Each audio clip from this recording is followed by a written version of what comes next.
मैं एक निवेदन करना चाहता हूं कि ये वापी गुजरात से जो केमिकल वाला पानी हमारे दमन के दरिया समंदर में छोड़ा जाता है उसको भी बंद कराया जाए।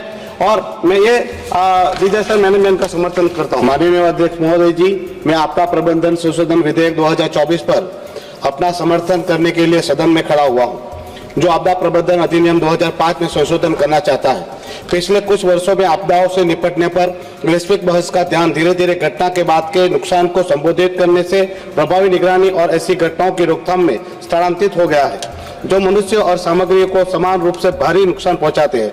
लेकिन इन आपदाओं का प्रभाव हमेशा सभी समुदायों पर संतुलित नहीं होता है। कुछ समूह प्राकृतिक और मानव प्रेरित कमजोरियों के संयोजन के कारण असमान रूप से प्रभावित होते हैं। भारतीय मुख्य भूमि दुनिया की लंबी तट रेखाओं में से एक है, जिसकी लंबाई 7,516 किलोमीटर है। इस समुद्र तट का लगभग 2,800 किलोमीटर हिस्सा अरब सागर के साथ चलता है। भारत में 5 राज्य और 2 केंद्र शासित प्रदेश अरब सागर के साथ एक सीमा साझा करते हैं, जिसमें मेरा संसदीय क्षेत्र दमन और दीव भी शामिल है। मेरे संसदीय क्षेत्र की आबादी का एक बड़ा प्रतिशत जीविका के लिए मच्छी पकड़ने पर निर्भर है। उनमें से अधिकांश छोटे स्तर के मछुआरे हैं, जिनके पास अपनी बहुत कम परिसंपत्तियां हैं। प्रतिकूल जलवायु घटना की स्थिति में उनके ट्रॉलर, नौकाओं, मछली पकड़ने के जाल बह जाने या मरम्मत से परे क्षतिग्रस्त होने की संभावना होती है। इन घटनाओं का दीर्घकालिक प्रभाव शायद अधिक चिंताजनक है, क्योंकि इनमें से अधिकांश आजीविका से नुकसान से कभी उबर नहीं सकते हैं।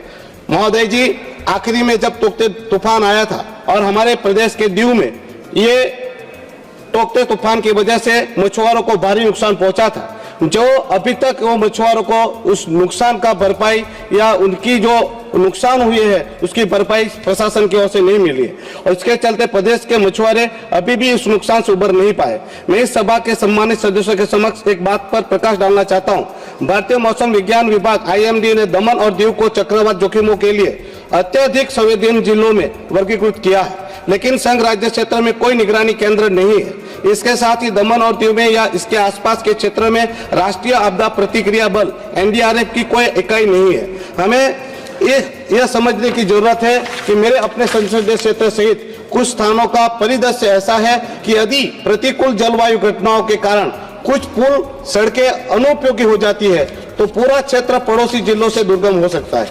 ऐसी स्थिति में राहत और पुनर्वास के प्रयासों को गंभीर रूप से विफल किया जा सकता है। इसलिए यह सुनिश्चित करना अत्यंत महत्वपूर्ण है कि आपदा राहत कर्मियों को भेजा जा सके, ताकि महत्वपूर्ण प्रतिक्रिया समय बचाया जा सके। मैं केंद्र सरकार से दमन और दीव में एक निगरानी स्टेशन और एक NDRF इकाई स्थापित करने का आग्रह करता हूँ।